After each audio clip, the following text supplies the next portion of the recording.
ಶ್ರೀರಾಮಚಂದ್ರನ ಗುಣಗಳ ಪರಿಚಯದ ಜೊತೆಗೆ ಅನೇಕ ಮಂದಿಯ ರಾಮನ ಮೇಲಿನ ಪ್ರೇಮ ಇತ್ಯಾದಿಗಳು ಕೂಡ ಇಲ್ಲಿ ತಿಳಿತಾ ಬಂತು. ಹಾಗೆ ಈ 11ನೆಯ ಸರ್ಗದ ಆರಂಭದಲ್ಲಿ 11ನೆಯ ಸರ್ಗದ ಆರಂಭದಲ್ಲಿ ಅವನೊಬ್ಬ ಎದ್ದಿದ್ದಾನೆ ಅಂದ್ರೆ ನಾವೆಲ್ಲರೂ ಎದ್ದ ಹಾಗೆ ಅಂತ ಒಂದು ಮಾತನ್ನ ಜಾಂಬವಂತ ಹನುಮಂತನ ಬಗ್ಗೆ ಹೇಳಿದ್ದನ್ನು ನಾವು ಕೇಳಿದಿವಿ. ಇದೇ ಹೊತ್ತಿಗೆ ಇಂದ್ರಜಿತ್ ಕೂಡ ಅತ್ಯಂತ ಸಿಟ್ಟಿಗೆ ಒಳಗಾಗಿ ತನ್ನ ಆಕ್ರೋಶವನ್ನ ವ್ಯಕ್ತಪಡಿಸಿ ಮತ್ತೊಮ್ಮೆ ಬಾಣ ಪ್ರಯೋಗಗಳ ಮೂಲಕ ನಾಗಾಸ್ತ್ರವನ್ನ ಪ್ರಯೋಗಿಸಿ ಎಲ್ಲರನ್ನೂ ಕೆಳಕ್ಕೆ ಬೀಳಿಸುವ ಸಾಹಸವನ್ನು ಮಾಡಿದ. ಆ ಸಂದರ್ಭದಲ್ಲಿ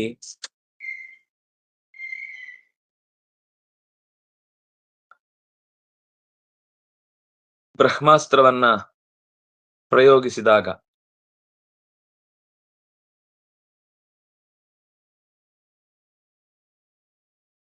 ರಾಮಾನುಜನಾದಂತಹ ಲಕ್ಷ್ಮಣ ನಾನೇ ಅವನನ್ನ ನನ್ನ ಬ್ರಹ್ಮಾಸ್ತ್ರದಿಂದ ನಿಗ್ರಹಿಸ್ತೇನೆ ಅಂತ ಹೇಳಿದಾಗ ಮುಂದಿನ ಮಾತೇನಾಯಿತು ಅನ್ನೋದನ್ನ ನಾವು ಈ 6ನೇ ಶ್ಲೋಕದಲ್ಲಿ ನೋಡ್ಬೇಕು.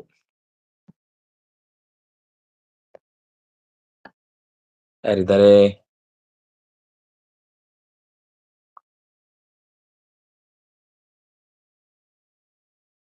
ವಿಷ್ಣು ತೇಜಸ್ ಅವ್ರು ಹೇಳಿ.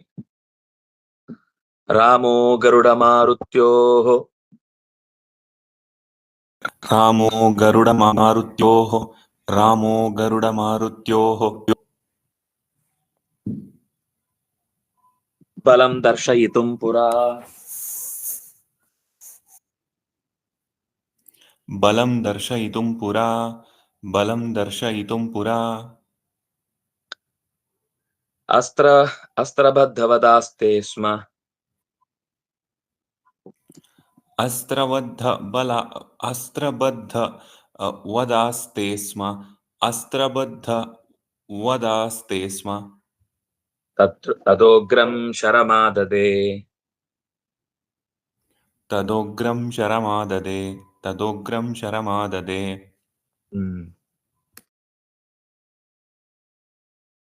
ರಾಮ ಈ ಹಿಂದೆಯೂ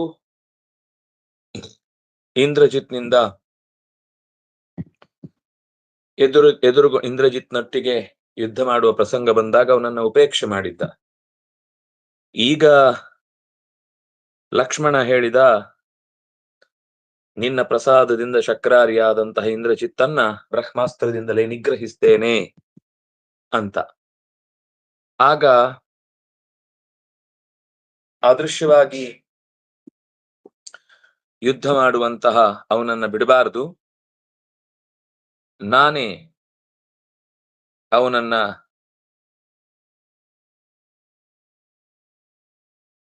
ನನ್ನ ಬಾಣದ ಏಟಿನಿಂದ ಹನ್ಯಾಂ ಶರೇಣ ಶಕ್ರಾರಿಂ ನಾನೇ ಅವನನ್ನ ಕೊಲ್ತೇನೆ ಅಂತ ರಾಮಚಂದ್ರ ಹೇಳ್ತಾನೆ. ಹಾಗಾದ್ರೆ ಆಗ್ಲೇ ಯಾಕೆ ನಿಗ್ರಹ ಮಾಡ್ಲಿಲ್ಲ? ಒಂದ್ಸರ್ತಿ ಎಲ್ಲ ಕಪಿಗಳು ಬೀಳುವ ಹಾಗೆ ಮಾಡಿ ಆ ನಂತರ ಈಗ ಅವನು ಭದ್ರ ಮಾಡ್ತಾ ಇದ್ದಾನೆ ಅಂತ ಅವನ ಮೇಲೆ ರೇಗುವುದಕ್ಕೇನು ಕಾರಣ? ಇದಕ್ಕೆ ಒಂದು ಕಾರಣ ಹೇಳ್ತಾನೆ. ಪುರಾ ರಾಮಃ ಗರುಡ ಮಾರುತ್ಯೋ ಬಲಂ ದರ್ಶಯಿತುಂ ತಥಾ ಚಕ್ರೆ ಆಸ್ತೆ ಸ್ಮ ಅಸ್ತ್ರಬದ್ಧವತ್ ಆಸ್ತೆ ಸ್ಮ. ಈಗ ಅವರ ಬಲ ಪ್ರಕಟನ ನಂತರ ಶರಂ ಆದದೆ. ಅಂದ್ರೆ ಒಂದು ಬಾರಿ ಹನುಮಂತ ಗಂಧಮಾದನವನ್ನ ಎತ್ತಿ ತಂದ, ಇನ್ನೊಂದು ಬಾರಿ ಗರುಡ ತನ್ನ ಅಮೃತದ ರಸ ಸೇಚನೆಯಿಂದ ಅವರನ್ನ ಮರಳಿ ಏಳುವಂತೆ ಮಾಡಿದ. ಈ ಇಬ್ಬರ ಸೇವೆಯನ್ನು ಕೊಳ್ಳುವುದು ಒಂದು, ಮತ್ತು ಈ ಇಬ್ಬರಿಗೆ ಆ ಕರ್ತವ್ಯದಲ್ಲಿ, ಯಾಕಂದ್ರೆ ಗರುಡನಿಗೆ ವಿಶೇಷವಾಗಿ ಅವತಾರ ಇಲ್ಲ, ಆದ್ರಿಂದ ಅವನು ಕೇಳಿದ್ದ ನನಗೊಂದು ಸೇವೆಗೆ ಅವಕಾಶ ಬೇಕು ಅಂತ. ಅದಕ್ಕಾಯ್ತು ಅಂತ ರಾಮಚಂದ್ರ ಈ ರೀತಿಯಾಗಿ ಗರುಡನಿಂದ ಸೇವೆಯನ್ನ ಕೊಂಡು ಆ ಮೂಲಕ ಅಸ್ತ್ರ ಬದ್ಧನಂತೆ ಅವನನ್ನ ನಿಗ್ರಹಿಸುವುದೇನು ಆ ಹೊತ್ತಿಗೆ ಕಷ್ಟವಾಗಿರ್ಲಿಲ್ಲ. ಆದ್ರೆ ಮಾರುತಿ ಮತ್ತು ಗರುಡರ ಬಲವನ್ನ ಲೋಕದಲ್ಲಿ ದರ್ಶಯಿತು. ತಾನು ಅಸ್ತ್ರಬದ್ಧವತ್, ಬಾಣದಿಂದ ಬದ್ಧನಾದವನಂತೆ ಅತಿಷ್ಠತ್ ಕಂಡ, ಹೊರತು ಅಶಕ್ತಿಯಿಂದ ಅಲ್ಲ. ಆಗ ಬಲ ಪ್ರಕಟನ ಕಾರ್ಯ ಮುಗಿದ ಮೇಲೆ ಉಗ್ರವಾದ ಶರವನ್ನ ರಾಮಚಂದ್ರ ಧರಿಸಿ ಯುದ್ಧಕ್ಕೆ ನಿಂತ.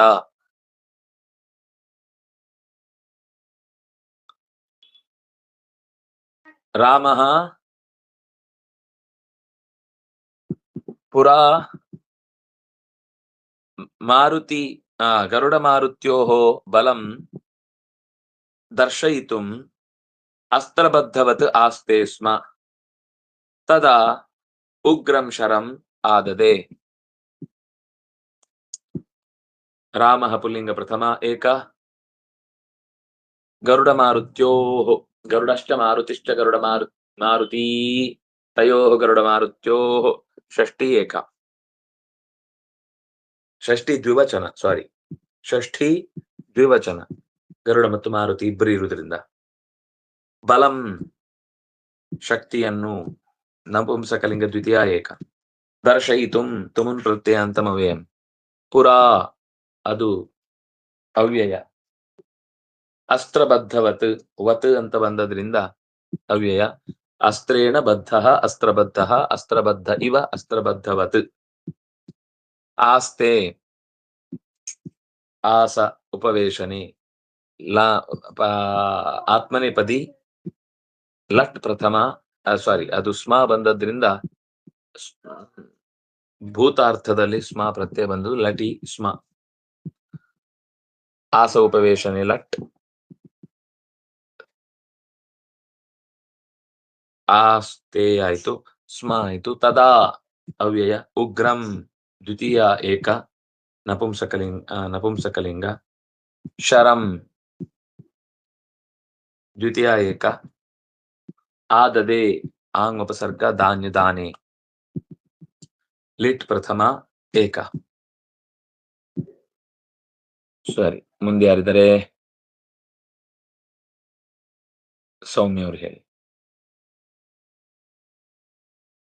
ಅದ್ರಾಕ್ಷೀನ್ ಮಾಮಯಂ ರಾಮೋ, ಅದ್ರಾಕ್ಷೀನ್ ಮಾಮಯಂ ರಾಮೋ, ಅದ್ರಾಕ್ಷೀಂ ನಾಮಯಂ ರಾಮೋ, ಘೋರ ಶಕ್ತಿ ರೀತಿ ಸ್ಮರನ್, ಘೋರ ಶಕ್ತಿ ರೀತಿ ಸ್ಮರನ್, ಘೋರ ಶಕ್ತಿ ರೀತಿ ಸ್ಮರನ್, ಪಲಾಯತ ಪ್ರಾಣ ಭಯಾತ್, ಪಲಾಯತ ಪ್ರಾಣ ಭಯಾತ್, ಪಲಾಯತ ಪ್ರಾಣ ಭಯಾತ್, ರಣಂ ತ್ಯಕ್ತ್ವಾ ಸ ರಾವಣಿ, ರಣಂ ತ್ಯಕ್ತ್ವಾ ಸ ರಾವಣಿ, ರಣಂ ತ್ಯಕ್ತ್ವಾ ಸ ರಾವಣಿ.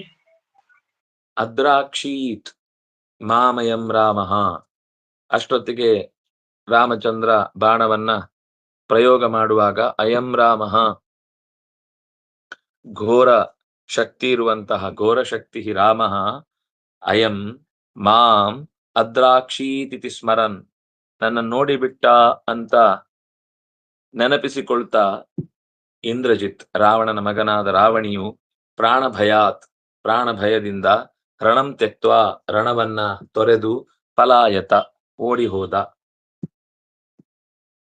ಘೋರ ಶಕ್ತಿ ರಾಮಃ ಮಾಂ ಅಯಂ ರಾಮಃ ಮಾಂ ಅದ್ರಾಕ್ಷೀತ್ ಇತಿ ಸ್ಮರನ್ ಪ್ರಾಣ ಭಯಾತ್, ಕಹ ರಾವಣಿಃ ಪ್ರಾಣ ಭಯಾತ್ ರಣಂ ತ್ಯಕ್ತ್ವಾ ಪಲಾಯತ. ಹೆಚ್ಚು ಬಲದಿಂದ ಕೂಡಿದ ರಾಮಚಂದ್ರನನ್ನ ಕಂಡುಬಿಟ್ಟ ಎನ್ನುವುದನ್ನ ಯೋಚಿಸಿ ಪ್ರಾಣವನ್ನ ಉಳಿಸಿಕೊಳ್ಳುವ ಭಯದಿಂದ ರಣರಂಗವನ್ನ ಬಿಟ್ಟು ಇಂದ್ರಜಿತ್ ದಿಕ್ಕು ಕೆಟ್ಟು ಓಡಿದ. ಅದ್ರಾಕ್ಷೀತ್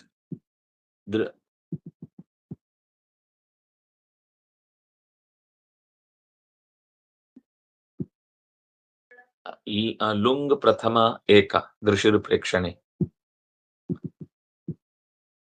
ಮಾಂ ದ್ವಿತೀಯ ಏಕ. ಅಯಂ ಪುಲ್ಲಿಂಗ ಪ್ರಥಮ ಏಕ. ರಾಮಃ ಪುಲ್ಲಿಂಗ ಪ್ರಥಮ ಏಕ. ಘೋರಶಕ್ತಿಃ ಘೋರಾಶಕ್ತಿಃ ಯಸ್ಯ ಸಹ ಘೋರಶಕ್ತಿಃ ಇತಿ ಸ್ಮರನ್ ಸ್ಮರನ್ ಸ್ಮರಂತೌ ಸ್ಮರಂತಃ ಇತಿ ಅವ್ಯಯ. ಸ್ಮರನ್ ಶತ್ರುಪ್ರತ್ಯಯಾಂತವಾದ ಶಬ್ದ. ಪಲಾಯತ ಲಂಗ್ ಪ್ರಥಮ ಏಕ. ಅಯಗತೌ ಆತ್ಮನೇಪದಿ. ಅಯತೆ ಅಯತ ಆಯತ. ಪ್ರಾಣಭಯಾತ್ ಪಂಚಮಿ ಏಕ.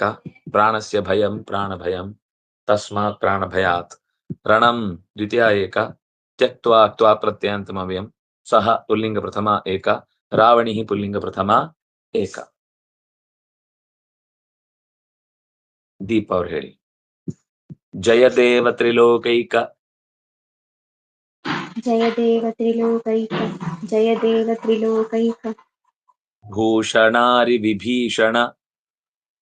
ಭೂಷಣಾರಿ ವಿಭೀಷಣ. ಭೂಷಣಾರಿ ವಿಭೀಷಣ.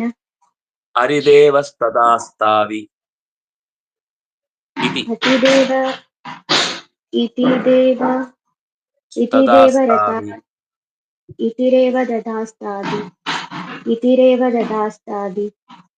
ದೇವೈರಿಂದ್ರಾರಿ ಕಾಲನಾತ್. ದೇವೇರಿಂದ್ರಾಣಿ ಕಾಲನಾತ್. ದೇವೇರಿಂದ್ರಾಣಿ ಕಾಲನಾತ್.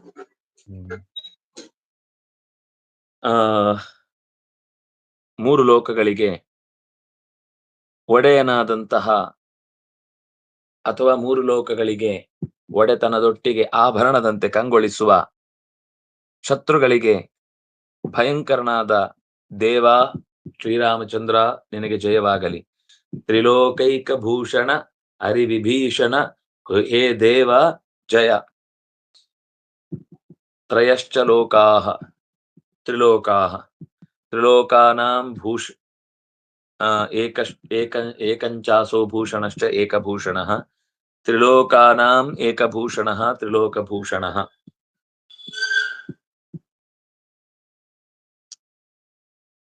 ಹರಿಣಾಂ ಭೀಷಣಃ ಹರಿಭೀಷಣಃ ವಿಭೀಷಣಃ ಇತಿ ಅವ್ಯಯ.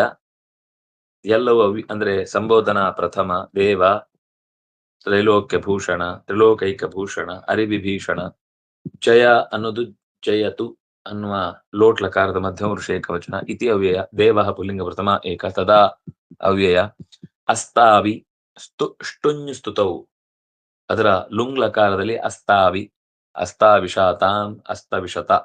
ದೇವೈಹಿ ಪುಲ್ಲಿಂಗ ತೃತೀಯ ಬಹು. ಇಂದ್ರಾರಿ ಕಾಲನಾತ್. ಇಂದ್ರಸ್ಯ ಅರಿಹಿ ಇಂದ್ರಾರಿಹಿ. ಇಂದ್ರಾರೇಹ ಕಾಲನಂ ಇಂದ್ರಾರಿ ಕಾಲನಂ ತಸ್ಮಾತ್ ಇಂದ್ರಾರಿ ಕಾಲನಾತ್. ಕಾಲನ ಅಂದ್ರೆ ಓಡಿಸುದು. ದೇವತೆಗಳು ಇದನ್ನ ಕೇಳಿ ಅಸ್ತುವನ್ ಚೆನ್ನಾಗಿ ಸ್ತುತಿ ಮಾಡಿದ್ರಂತ, ಅವನನ್ನ ಹಾಡಿ ಹೊಗಳಿದ್ರು. ಭೂಷಣ್ ಅವರು ಹೇಳಿ. ಮೃತಕೋಪಮಮಾಲೋಕ್ಯ ಮೃತಕೋಪಮಮಾಲೋಕ್ಯ ಸ್ವಸೈನ್ಯಂ ಕರುಣಾಕರ. ಸ್ವಸೈನ್ಯಂ ಕರುಣಾಕರ. ಜ್ಞಾನಾಸ್ತ್ರೇಣ ಜ್ಞಾನಮೂರ್ತಿ. ಜ್ಞಾನಾಸ್ತ್ರೇಣ ಜ್ಞಾನಮೂರ್ತಿ. ಕ್ಷಣಮಾತ್ರಾದ ಭೂಬುಧತ್.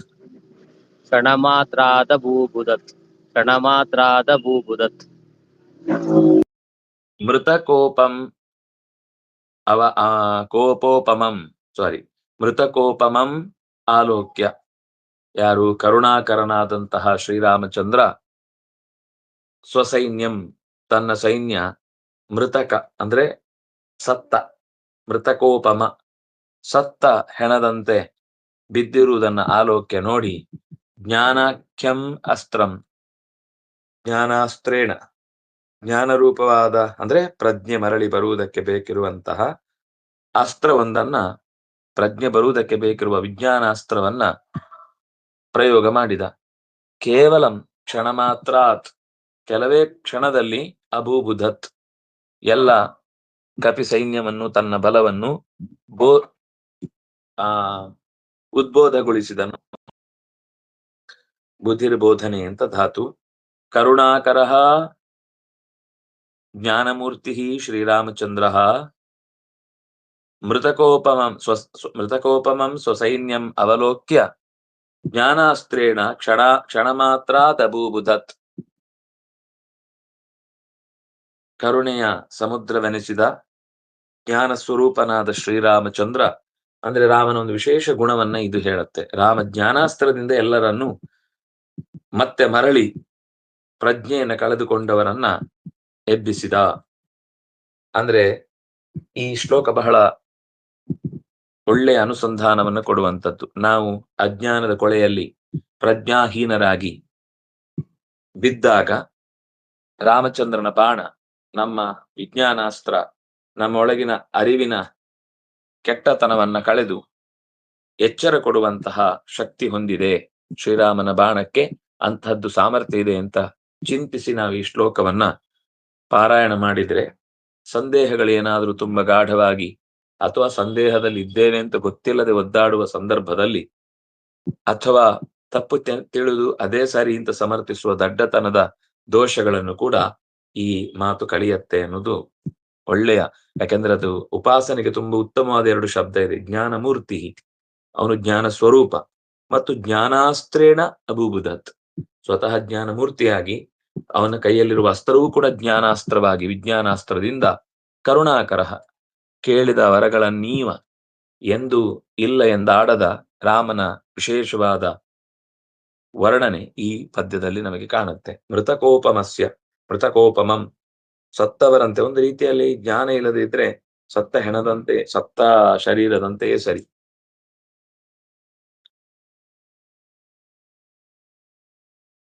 ಕರುಣಾಯಾ ಆಕರಃ ಕರುಣಾಕರಃ ಜ್ಞಾನಂ ಮೂರ್ತಿ ಯಸ್ಯ ಸಹ ಜ್ಞಾನಮೂರ್ತಿ ಸ್ವಸೈನ್ಯಂ, ತನ್ನ ಸೈನ್ಯವನ್ನು, ಸ್ವಸ್ಯ ಸೈನ್ಯಂ ಸ್ವಸೈನ್ಯಂ, ಮೃತಕಸ್ಯ ಉಪಮಾ ಯಸ್ಯ ತತ್ ಮೃತಕೋಪಮಂ ತೇನ ತಂ ಮೃತಕೋಪಮಂ ಆಲೋಕ್ಯ ಲೆಪ್ರತ್ಯಂತಮವಿಯಂ ಸ್ವಸೈನ್ಯಂ ನಪುಂಸಕಲಿಂಗ ಪ್ರಥಮ ಏಕ ಕರುಣಾಕರಃ ಪುಲ್ಲಿಂಗ ಪ್ರಥಮ ಏಕ ಜ್ಞಾನಾಸ್ತ್ರೇಣ ತೃತೀಯ ಏಕ ಜ್ಞಾನಂ ಮೂರ್ತಿ ಯಸ್ಯ ಸಹ ಜ್ಞಾನಾಖ್ಯಂ ಅಸ್ತ್ರಂ ಜ್ಞಾನಾಸ್ತ್ರಂ ತೇನ, ಅದು ಸರಿ.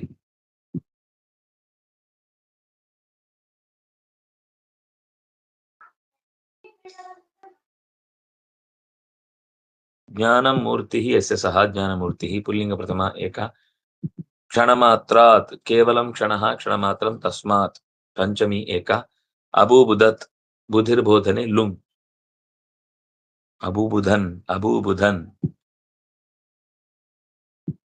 ಹೇಳಿದರೆ ಶ್ರೀದೇವಿ ಹೇಳಿ. ಉತ್ತಸ್ತುರುನ್ನದಂತಸ್ತೆ,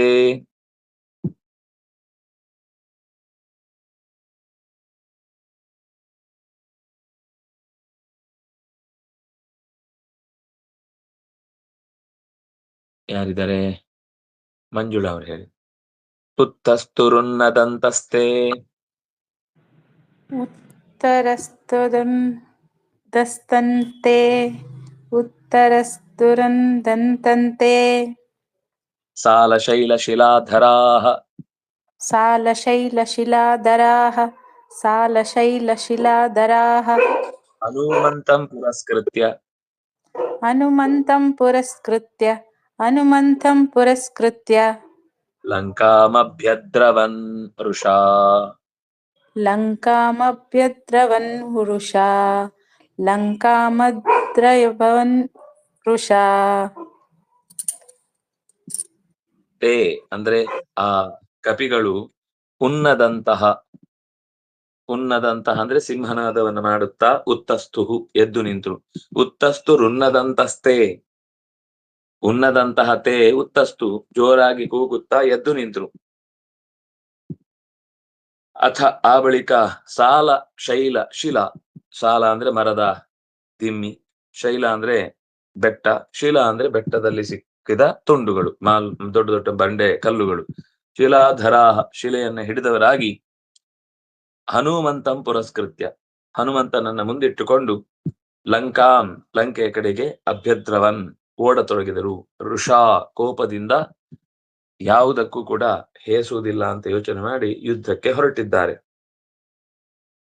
ಉತ್ತಸ್ಥು ಷ್ಠಾಗತಿ ನಿವೃತ್ತವು, ಅದರ ಲಿಟ್ ಪ್ರಥಮ ಬಹು, ತಸ್ಥೌ ತಸ್ಥತು ತಸ್ಥು, ಉನ್ನದಂತಹ ದ್ವಿತೀ ಉನ್ನದನ್ ಉನ್ನದಂತೌ ಉನ್ನದಂತಹ ಪ್ರಥಮ ವಿಭಕ್ತಿ ಬಹುವಚನ ಶತ್ರು ಪ್ರತ್ಯಂತವಾದ ಶಬ್ದ. ತೇ ಅವ್ಯಯ ಸಾರಿ ತೇ ಪ್ರಥಮ ವಿಭಕ್ತಿ ಬಹುವಚನ. ಸಾಲಶ್ಚ ಶೈಲಶ್ಚ ಶಿಲಾಶ್ಚ ಸಾಲಶ್ಚ ಶೈಲಶ್ಚ ಶಿಲಾಶ್ಚ ಸಾಲ ಶೈಲ ಶಿಲಾಹ ಶಿಲಾಹ ಶಿಲಾಹ ಧರತಿ ಇತಿ ಶಿಲಾಧರಃ ಬಹುವಚನ ಶಿಲಾಧರಾಹ.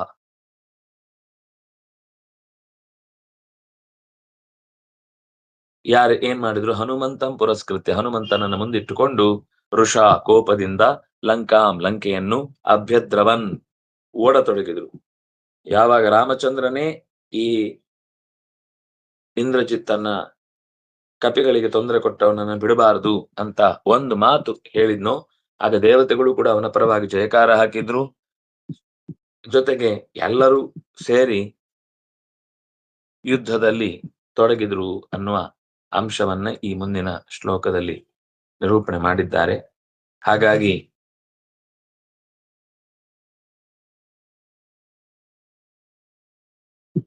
ಇಲ್ಲಿಗೆ 10ನೇ ಶ್ಲೋಕ ಆಯ್ತು. 11 ನಾಳೆ ನೋಡೋಣ. ಶ್ರೀ ಹರಿಪ್ರಿಯತಾಂ ಶ್ರೀಕೃಷ್ಣ ಅರ್ಪಣಮಸ್ತು.